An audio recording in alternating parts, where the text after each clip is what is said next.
I think you did that on the air, Jim. That's awesome. Oh, sorry. I think that's the video opener. It's kind of like the other one. All right, so we are on the air. I'm going to ask, can you guys see us? So there's the first thing I'm going to do. And then the next thing that I'm going to do is I'm going to go over to YouTube. Actually, Zach, would you spin over to YouTube and see whether there is a link that we can post up? You bet. And then if you could put that on Facebook. So, all right, so Epic Lotus says there we are. Skeeter says A-OK, so we've got Skeeter's go-ahead on the whole thing. And so we'll go ahead and start. Yep, and I have the, well, thank God Skeeter has it. I have the link I'm putting in Facebook right now. Okay, awesome. And then if you could also put it in the Discord thing, if you've got that open, so that people in the Discord can also let people know what all we've got. So, all right, so here's the deal. We've had a couple of bad days in the OSR community recently. As everybody knows, we've had a couple of very respected people pass away. And we're also in the middle of a great big factional war that's going on. And so we're going to talk about good stuff, because I think that we need to step back for a moment, take a look at where we started and where we have gotten to in some of this stuff, and just sort of, you know, let everybody, you know, sit back for a second from what all's been going on. Factional wars are not a big deal. They happen in this community. They often actually have positive results that come from them. You know, OSRIC was actually an indirect result of a faction war that happened. And so, you know, it's not something to worry about. It doesn't mean that everything's breaking apart and Armageddon's approaching or anything like that. So the what I want to, all of this is the reason why Zach and I, and we've got Jim Wampler here as well, the reason that we're making this video a couple days probably before we would ordinarily have done this. And so you are looking at something that is a little bit jury-rigged in the way that it all works, but we're gonna run with that. I want to step back for a second. The OSR began with, you know, really 2 or 3 websites. They were all forums. It was Dragon's Foot and a couple of little orbital sites that spun off from Dragon's Foot, and that was where the whole OSR began. That's where we started with publishing OSRIC, and that's where the buildup of all of the old school gamers really began, between DIY publishers getting started at that point, and also the website, the blog site Grognardia was something that brought in a lot of people. Got very big, and then something's happened since then with social media and the structure of social media. Many people do not go to forums right now because they don't like the structure of forums. We've had, you know, this massive spin-off of, you know, Patreon sites, Facebook pages, Facebook groups, people doing live broadcasts of games on YouTube, YouTube channels where people are doing commentary. There Discord, podcasts, all kinds of things out there. Now, the thing about modern social media that's changed since around 2006 is that social media is designed to focus little audience groups on a talking head, whoever that might be, somebody who's running a Patreon, somebody who's running a blog, somebody who's the publisher of a small company. It is designed to coalesce people around those people, and not necessarily to cross interest lines. Internet algorithms are supposed to do that, but they're designed to sell soap. They're not designed to really identify a larger community like ours, the OSR and old school gaming communities. And that's what bears on the announcement that Zach and I want to make, which is that we are we're shortly going to be running a Kickstarter for something called Old School Radio. And what the idea is behind that Kickstarter is that it's going to work as a hub to connect all of these various OSR resources that are out there, but that are kind of hard to see in the vast forest of what of the way social media is designed. So it's going to be a bit similar, for example, to the blog roll on Tenkar's Tavern, except that there are going to be several other media types that we're going to try and bring in for people to be able to find and locate, because blog rolls don't tend to do as good a job of breaching into the different media that are out there. So we have one question coming in from Patrick. Jim, he would like to know if you're sick. No, fit as a fiddle. All right, there you go, Patrick. We got that one answered. Who he's hanging out with. One thing I want to say. I'm always this pale. One thing I do want to say is that when Matt came to me with this idea, what struck me as the most important part was that even the most simple thing that he wanted to achieve, or we want to achieve, was something that I felt like I needed and didn't know I wanted. It was keeping track of everybody that I like, all the people I'm fans of, all the people I want to see what they're doing, all the different kind of news as it is. I rely on like Tenkar, and I rely on a few other blog places and some forum sites that I always visit, but I don't always get to the ones I want to go to, and I don't always find new or interesting things. And this seemed like a really interesting way to have some videos that Matt was doing on this channel, and being able to see those things and highlight those things. How well we do it depends a lot on funding and how far along we get, but just in general, just at the most simple, I think it would be a great way to discover new stuff. And I just thought it was great. And we're both part of Frog God Games, and so it is not going to be any huge surprise that there will be Frog God stuff we mention and talk about, because we are who we are, but it isn't designed for that. And that's why this is not a Frog God project. So I want to make sure that was mentioned. And and the other thing about that is that it's going to affect the timing on the Kickstarter, because we may push the button on the Kickstarter like tomorrow, but since it is my first Kickstarter done outside of Frog God, they're seeing me as having this being my first Kickstarter, so it's going to be between 1 and 3 days probably before it actually goes live after hitting the launch button. So we don't actually know exactly when it's going to be live like we would if we had done a lot of Kickstarters before. So just that's one thing to know about launching. Let me go to one or two of the questions that we've got already. Epic Lotus thanks, says, as someone who just got into the OSR, this is a great idea. And absolutely, welcome to those who are new to old school gaming and to the old school Renaissance as well. You will need to roll up 4 characters. Yes. Yeah. Start with 4 is probably. And you better use the right technique, and no, we won't tell you what it is, and then we'll let you in. We'll argue. We'll argue about what the right thing is. Why do I need 4 characters? You'll find out. Yeah, right. Quickly. We've also got a question from Skeeter, and Skeeter and Patrick are engaged in their own little thing going on in the chat. So I'm just going to pick out the ones that I've got. We've got Skeeter says that the OSR needs its community back. We need to be together, not fighting.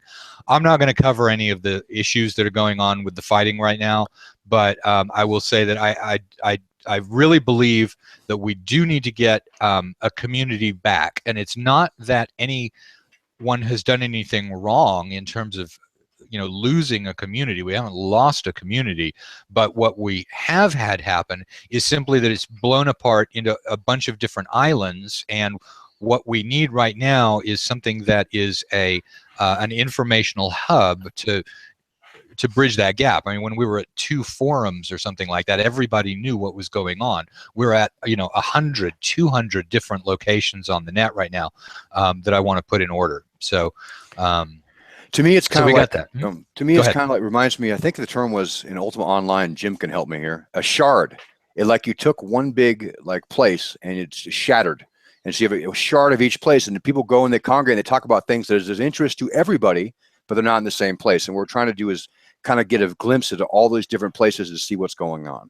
What's So- basic network theory? You've had a fragmentation of social media, and we're going to try. Or you guys? I'm just here to help. Oh, We're going to try and build a hub. Mhm. My Yeah. dog is playing with a bone in the background, so if we get any weird, sudden loud clacking noises, that's what that is. Because it's an embarrassment of riches, and there's no reason not to take full advantage of that. It's just difficult when it's scattered like it is.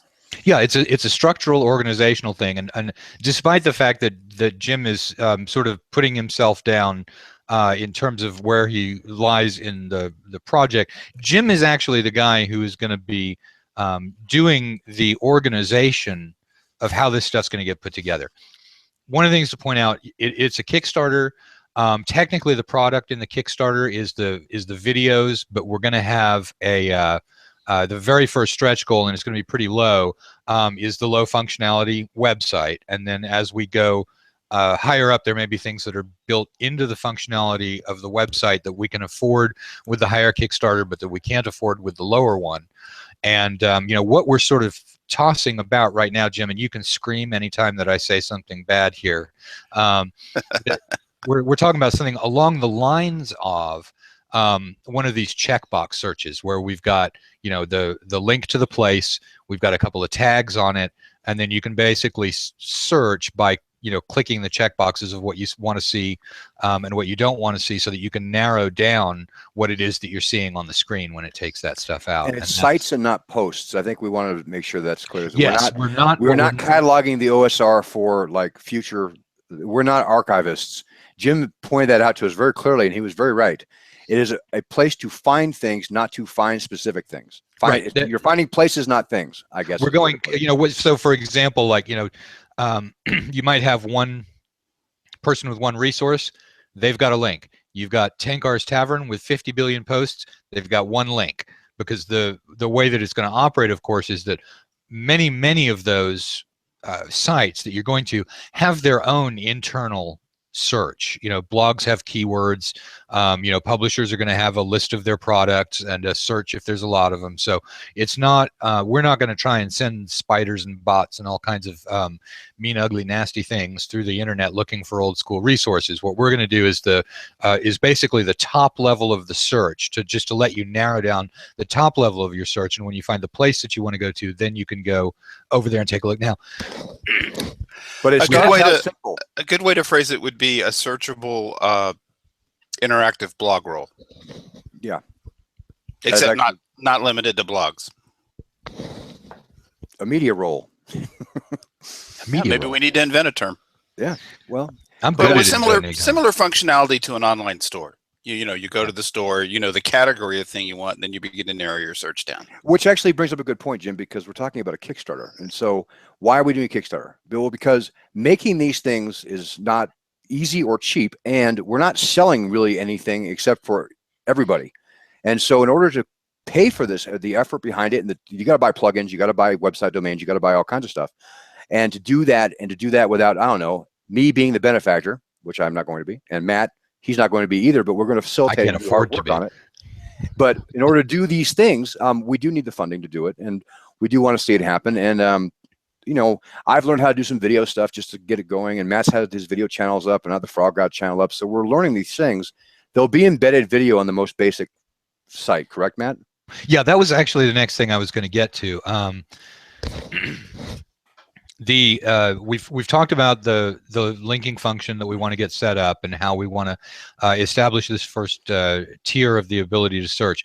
What that's going to do is it's going to give people an idea of the immense breadth and depth of the OSR right now, and it's huge. I mean, I've seen Guy Fullerton, I think, has an index. I don't know if he's maintained it, but of many different resources like adventures and so on and so forth. It's enormous, the number of things that have been done since 2006 in the OSR. I mean, it's just absolutely staggering. And so we're going to have that search function, but also the thing is that a site that's nothing but a search function is really boring, and we are about creating community or reflecting community in the site. And so one of the ways to do that is that the site's going to have its own content. It is going to be some of it'll be written. I'll write some stuff.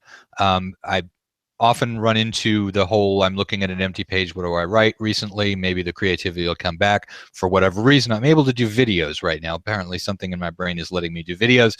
So you know, at the moment it's videos that are going to be there, and I think it's a really engaging kind of social media. And most of the younger people that I've talked to, whether it's video on YouTube or not, they use video as the information repository and use it almost like an encyclopedia, especially with YouTube. So that's it's something that I want to bring in, and there are lots and lots of YouTubers doing D&D and the OSR, old school gaming style stuff, and they are virtually invisible if you are not already in one of their groups or hear about their group. And that's, you know, a particular one that I want to bring in for people.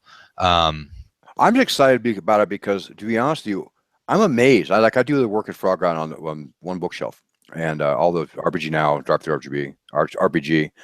I find new stuff and people that I've never heard of making really great stuff that I had no idea. I don't know where the media sites they had are. I don't have any clue. And it's so much stuff that being able to find that stuff easier is just, I mean, interesting to me. And I discovered a guy a couple days ago who has a Swords and Wizardry podcast that I'd never heard about. You didn't tell me. This is the problem. There you go. Exactly. You were. I was trying to get you to just keep working and not get distracted. Sorry.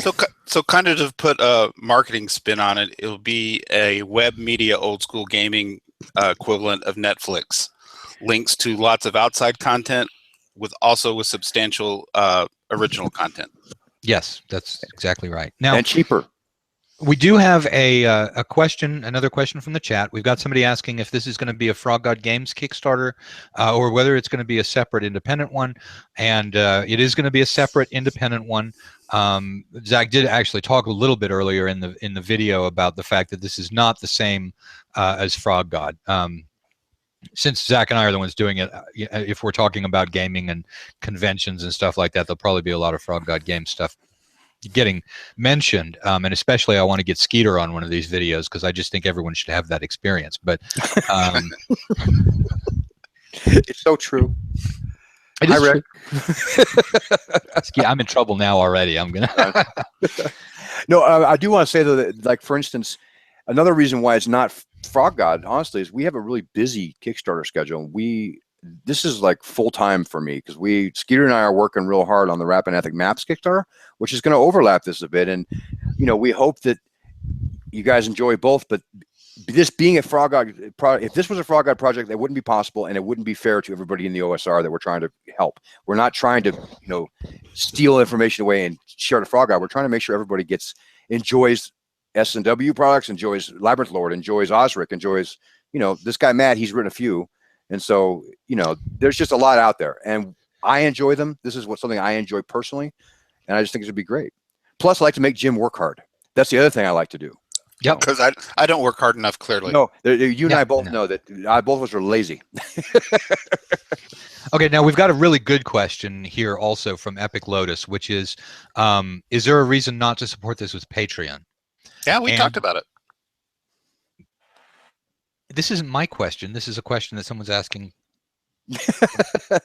So Magus, answer it. I know we talked about it. I'm sorry. I thought I forgot and thought I was on a podcast and just chimed in and interrupted. I'm sorry. No. I apologize. Yes, and in fact, we are, once the Kickstarter is done, and we're on to just a rolling basis of funding things, we're planning on doing that through Patreon. The reason for starting with a Kickstarter is not just about the lump sum of the money. In fact, as you point out in your question, the lump sum is in some ways not what's most suited to this, although we do have some startup expenses for this. But the reason for doing the Kickstarter is largely the publicity. I mean, this is one thing we do know, you know, from the industry, quote unquote, side of things, is that we realized fairly early on that even though you pay a commission to Kickstarter, something about the platform really boosts your sales unbelievably. And so it's actually worth, just for the advertising of something, it's worth paying Kickstarter their fee that they get. So, And it's you know, substantial. it's very substantial. I mean, it's really, really measurable. And so it's with that in mind that we're using Kickstarter rather than beginning with Patreon. And then for the ongoing financing of it, we'll be using Patreon to handle things like paying the, you know, server fees and so on and so forth. And the pledge levels are designed to be really with that in mind, that people understand that, because the kind of things that are there for that we need to do are low. So the Kickstarter's goal is very low. And to expand it and get more things into it, it will help us to build a platform that will encompass as many other things as possible. But all those things cost money, up to and including things like for the videos we want to put on that channel, a better microphone, the thing like for Matt, and lighting and such, because those things aren't cheap. I mean, they aren't expensive, but you know, I know you all think Frog Eye Games, we're all tycoons, but that's only Wolfgang Bauer. The rest of us in the industry, we don't have the kind of disposable income actually to be able to buy all those things in order to make that at the highest quality we can. And so there's a lot into it, but it's not made so Matt and I can go to Cancun. I don't think. Hopefully, but you will. Yeah, we'll keep quiet about that. Oh yeah. Okay, so let me throw up another couple of questions here. We've got one question from Peter asking, will there be paid content and free content? And the answer is that everything that we put on the site is going to be free and just accessible. And by me, I mean me and Skeeter. We are going to link to publishers. So in a sense, there's some paid content in that you would go there and buy their books, but there's not going to be anything that's specifically paid content on the site. And that it's my expectation that that will still be the case on Patreon, and that it might be one of the situations where you release a video a little bit earlier to people who are paying more on Patreon, but I'm not really planning on doing any paid content when we're on Patreon. I mean, it's a very simple model here. Is just, you know, funding. You're just funding a website at a certain level. Server bandwidth, all that. Yeah. And so one other thing I wanted to mention was the fact that when we launched this, like for instance, one of the pledge levels involves a hat, right? And I want you to all think back to PBS. Like when you're buying the hat, what you're buying is the status symbol that you get to wear when you go to a con, and you get to wear when you go to a game store. So they know that you're the kind of person who gives to the kind of things that matter. So the hat isn't going to be cheap, but it isn't. No, it's going to be a very, very expensive hat. But it's not there for us to pat our wallets. I swear, it's there mostly. The model is like PBS, in that you get something. We'd like to give something to somebody. We can't get things that take a whole lot of time that we don't have. We can't get things that we're working on a thin margin and competing with Walmart. What we're giving you is something as a thank you for a certain level of pledge. And I won't get one myself unless I pay the money. How's that? I can right now, I swear. All right. Look for me on the Kickstarter. We've got a suggested stretch goal, which is that I finally write up Swords and Wizardry Gnomes. I'm for it, but I don't think anybody think I'd be against it. You can do that in a 3-word paragraph. They all died. There you go, because it's, you know, everyone knows. Everyone knows. I'm losing my signal. I am one of the, talking about factions in the old school Renaissance, I'm one of the gnome haters. I have nothing to say about that. Now, we've got people asking about how to submit their sites to us. And the answer is we need to get the structure down from Jim before we do that, because what we're going to do is ask people to give us the tags, which means that we're going to have to give you a list of the tags, and you tell us which ones are applicable to your site. So until we have, until Jim has had a chance to put the site, more of the site together in terms of the guts of the thing, we don't want to get any applications in just yet. We're not ready for that yet. And then to be honest with you, and how well and how snazzy we can make that work depends on the funding part, because we're resource limited in terms of how much time Matt and I have for this, and Jim is totally resource limited because he's not in for this. He does the website stuff, so the automation behind those kinds of things, what's possible depends on how much funding is, and we would like it to be so you guys submit on an automated page, and then we can review real quick and put it up. But all that takes a lot of work and research and everything else. So we don't know the form yet, except that at the very least, it'll be a blog roll and a place to go. But we think it will be much more, and we think that we can do real well with it. But it does take the time and effort and plugins and various other stuff. So that we just won't know until as it goes. And we'll probably actually be doing some updates on that as we go along. And it's the same as an absolute launch date. We can have a place you can go and see what we're doing early. And oh crap, I forgot. I was okay, Zach. Yeah. I was supposed to set up a Facebook group. Sorry, everybody. Okay. There's a Facebook group that doesn't exist that you can join. Hey, that Skeeter guy asked a really good question. No, I bet. Which one? No, Tankar's Tavern is being Tankar's Tavern. We are so off in the weeds with the people who are supposed to be asking us questions. See, right. Okay, no. We have a good one. We have a good one. We've got Skeeter again asking good questions. Well done, Skeeter. Keep it going. He says, will the site offer help to beginning publishers and one-person shops trying to break into the biz? Now, that is a really, really good question. It is one of the things that I have on very much the short list of the videos that I want to put in as the content. And now here's what I'm envisioning is going to happen when we put up one of these videos, whether it's me or Zach or both of us or whatever, is that we make the video and then we put the link to the video on what's effectively a blog post, except that it's got this video there with the link that you can push if you want to. It would be cool if I could figure out how to automate a transcript of them. We'll work on that. That's something I'm looking into. However, underneath that video, we're going to have the links to whatever things it is that we've talked about in the video. This is one of the reasons for using a website in the first place, because a YouTube channel, and this is a new YouTube channel, and the reason for that is that I was experimenting with YouTube to see how well it would work with this concept. And the answer is it works great for storing the videos and making the videos and stuff, but you've got to have a website because YouTube is really bad if you want to put in a large number of links. You can put in a couple, but a website format is much, much better for conveying outside references and information, and so that's what we're doing. I would like to say one thing about the question before you move on.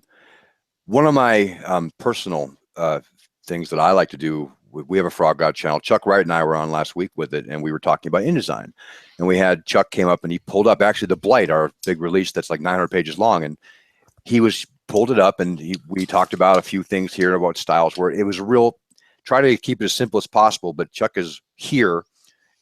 And I like to see content like that, and I'd like to get Chuck involved with some of the InDesign stuff, and I'd like to get other people involved with things like Photoshop, because the skill set that I feel that I needed before I made Whisper and Venom back in 2013, this was my first one, isn't the skill set I really needed. What I thought I needed and what I needed is different, and I would love to share what it is that I have now that I think makes it useful with anybody who wants to know. But that becomes really problematic if it's just messaging me on Facebook. So those things I think are something that we would like to address. At least I would, and I would submit it just like a video I made to this format, to this page, and it wouldn't even necessarily be highlighted, but it would be, this is something that is a highlight, and it's on Zach's page under Frog God, or it's under the Frog God Games page of how the frogs did this. And so you would be able to find certain things. And so how we wind up doing those things are there. But me personally, I'd love to see that out there a lot more. And that is, that's definitely one of the things that we're going to push. I think there are a lot of topics, and when we do something about, and I've already talked actually to Chuck Wright, who is our layout wizard, about doing a thing where he talks about layout on a video. And then what I would hope to do would be, along with that, when we post it as the content, would be a few links to where other people have talked about layout. Because that any topic that we cover in the site's content, there are going to have been other people who have addressed that in various places. Or primarily addressed that, whose whole site could be focused only on. I mean, I've been to sites for InDesign where they focus only on styles. I mean, that's it. And that's a small part of what we do, but there may be parts of the OSR that people cover only we already have a very slim hobby of what our interests are, right? but we find it vast and a huge giant breadth of stuff that we could see. We want to like to highlight people who focus on stuff absolutely like a laser beam, And because it those is are the so people out you there. want I to mean, learn from. you know, again, there is so much in the way of resources out there, you know, in the old school Renaissance universe. And you know, and again, you know, people are there. I've talked to an awful lot of people over the last few days, and there's a lot of people who are just glum right at the moment about stuff going on. And it's like, look, you know, everything is cool. We're a huge community. We're a vibrant community. There's all kinds of stuff out there. And so we're just, you know, we're a couple of days early out here just saying, look, you know, here, let's talk about something cool that's going on. Let's get together, you know.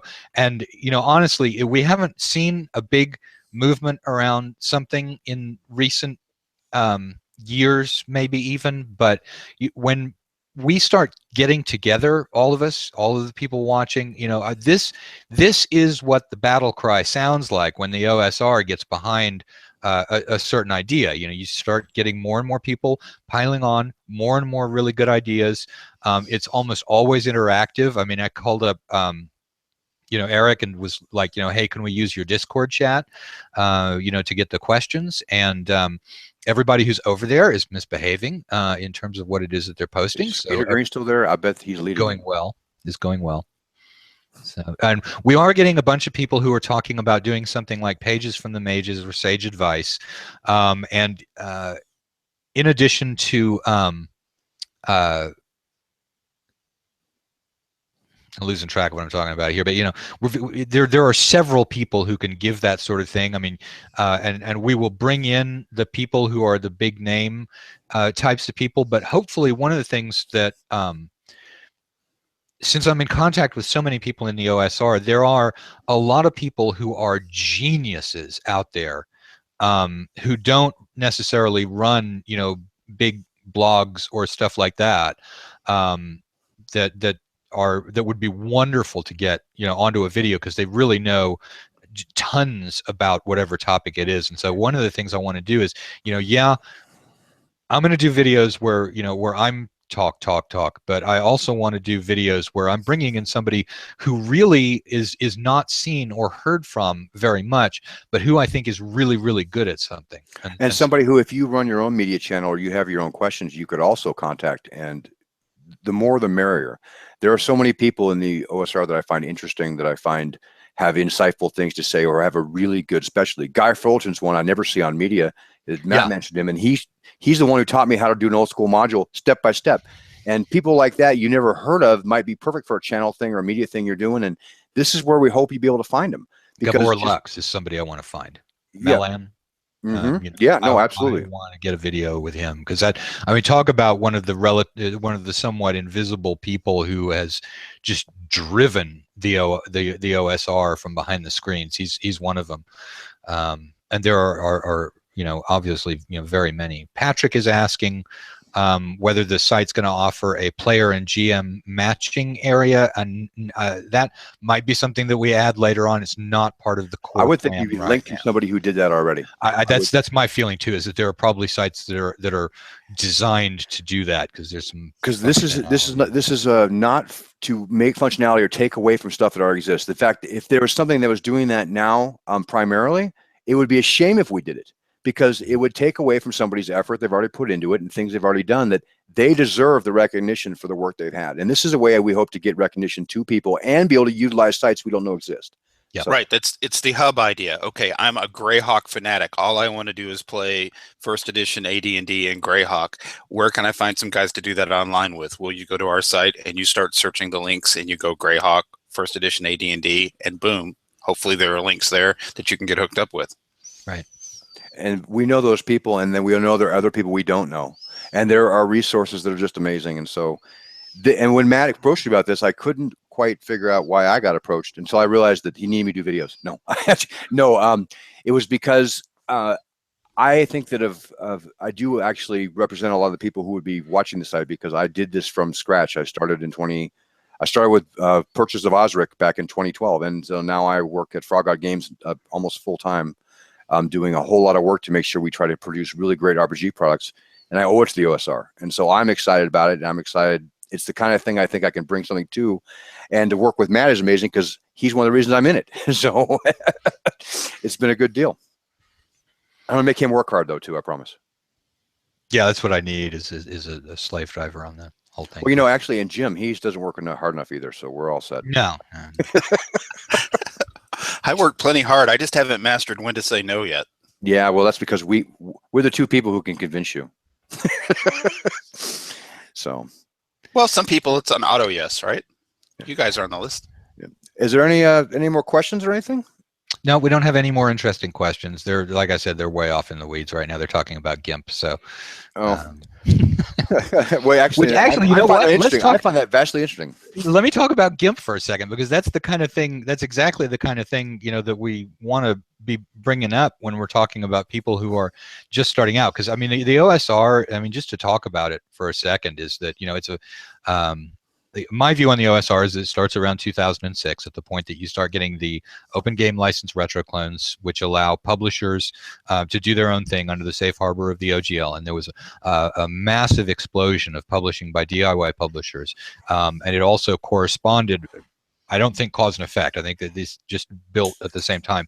But there were, you know, there were a few blogs. Biggest one was probably Grognardi, brought lots of people in on the discussion side. So you've got the discussion side going on. You've got the publishers, and by publishers again, I mean a lot of people who, you know, would just, they've got this one thing that they did that they know is great. They'd like to publish it and just get it out there for people. The production values aren't so important. There are many people who would like a chance to get a basic resource out to people that they know is the thing that's good. A lot of people are nervous about, you know, whether something is good or not. And so, you know, talking to people about what are the free resources that are out there, how do you use the free resources that are out there, you know, how can you put one of these things together when really your expertise was in creating it, not necessarily so much packaging it. And that, you know, group of the DIY people has always been a tremendously strong force in the OSR. It's often a little bit less visible than the big publishers, and that's inverted.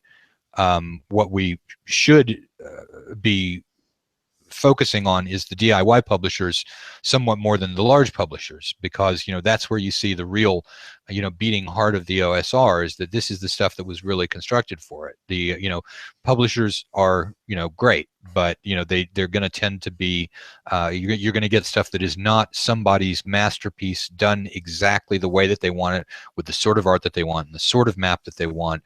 There's no least common denominator about it. So I mean, that I think is one of the most important facets of the OSR that has begun to fall apart a little bit because of this information structure. I want to say that there are two questions here that we should address. The first one is from Peter. I got to say that he's correct. We need a pledge level to Fez, and I do agree, but it won't happen just because it adds one more thing for us to actually send. But I want a Fez too. But the more important one actually is from Epic Los again, and what kind of funding we're looking to need. And to be honest, we can't say, and because it could. The more we get, the more we can do. What do we need? We need the minimum funding, which is about $750. Just to get for the website, pay for the basic plugin, and then we could go. The more we can do, the better. The problem with Kickstarter is, if you guys respond, like, you know, I would be on it if I had no part of it. I'd kick in whatever the $75 or $100, just because I believe in stuff like this. Enough of you do that, and we get huge amounts of funding, like, you know, $10,000 some dollars or whatever. We can use it, and we can use it for this kind of project, but we have no way to stop it. Okay. So we can tell you an amount and say, at this point we're done, but it doesn't end. And I can tell you this is that it will be used responsibly. It will be used for project stuff like this. Now we may, honestly, at a certain point, we will compensate ourselves like we're working, because we would be, but in general, the bigger the funding gets, the better the project gets, and we have no way to cap it. Hope that answers the question, and I'll find out. Yeah, the question of overfunding is something that had occurred to me as well, simply because we've got such a low basic funding level in order to do it. But, you know, the thing to understand, you know, very much like Zach said, it's not quite as wildly open-ended as what he's talking about, I think, because there are sort of tiers that you can identify when things would, you know, ratchet up to another sort of level. And certainly we've given some thought to that. Jim has given some thought to that, because when I first told him what I wanted the website to do, he completely misunderstood the words I was using, because I was speaking English and he was speaking tech. And apparently I used a whole bunch of terms like index and things like this. And, who knew that the only people who have indexes are people who are spending, hundreds of thousands of dollars on things. Because I thought. Well, I agree that the shopping cart system for Target is wonderful. There's a whole IT team that built that. So but yeah, that could be an overfunding stretch goal. At a certain stretch goal, you just fire me and go get an ad agency. Nope. No, Yeah, nice try though. That was a good attempt to get out of it, but no. Yeah, you're stuck. Back when I told you that I had a little tiny project for you, and you said, "Sure, I'll do it." Hey, this happened to me too. I just want everybody to know that this is his MO. There's this little thing I need a little bit of help with. So, okay, have we got? Skeeter asked a business entity be formed to manage this web ring. Okay, well, first, not web ring, but okay. Oh, here's the new questions. No business entity right at this point. If it justifies it with the funding, there will have to be something. Right, exactly. I mean, if that's one of the things that would have to happen if the funding got real big. I mean, I've got a separate bank account for business stuff, and it'll sit in there, segregated. I don't get any funding, so just so you know, it goes through Matt's Kickstarter account to Matt. We have a small agreement just on work, but in general, this is all going to the project and going to build the project. If we need it, it gets big enough, there has to be legal things that happen, but we'll see that when we get there.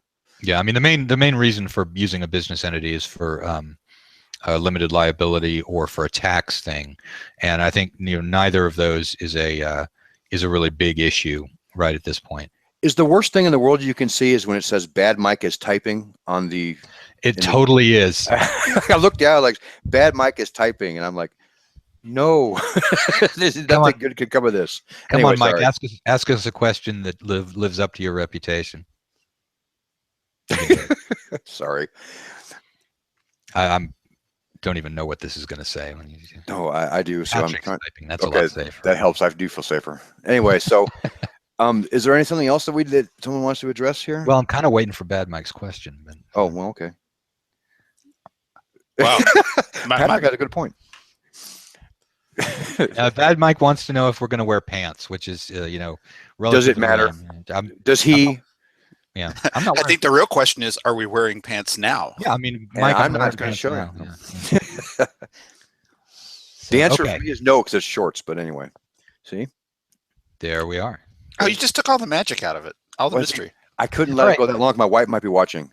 Okay, so let me yeah, she's checking to make sure that you shaved, since it's true to shave. For I have not, I'm told that the long stubble is more attractive. So there we go. Let's start wrapping up here. Okay.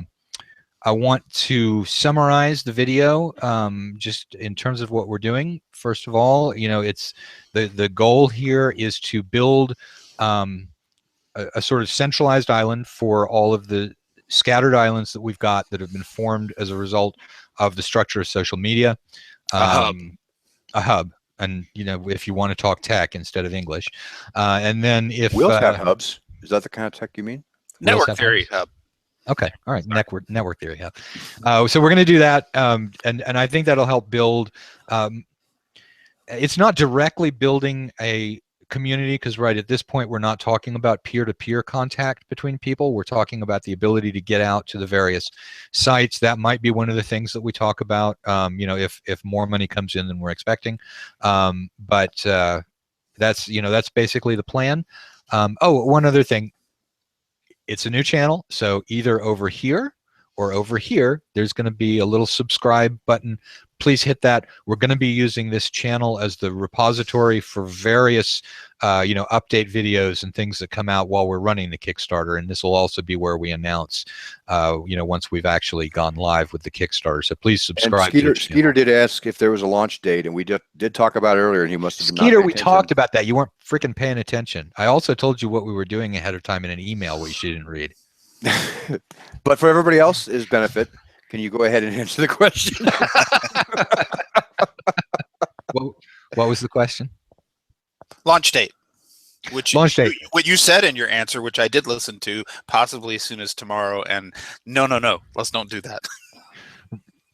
We can totally do that, Jim. Okay, so Jim, you don't know how possibly much work tomorrow, or sometime around there, we're gonna hit the button that says submit. And since it is a first-time Kickstarter, since It'll all be of 3 my days members probably have at been least. in Frog God, it is likely to be a 3 days.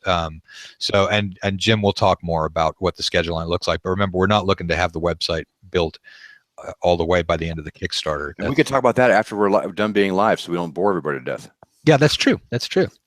Okay, so let's go ahead and wrap it up at this point. I think that we've answered Thank you, the everybody. questions that are there.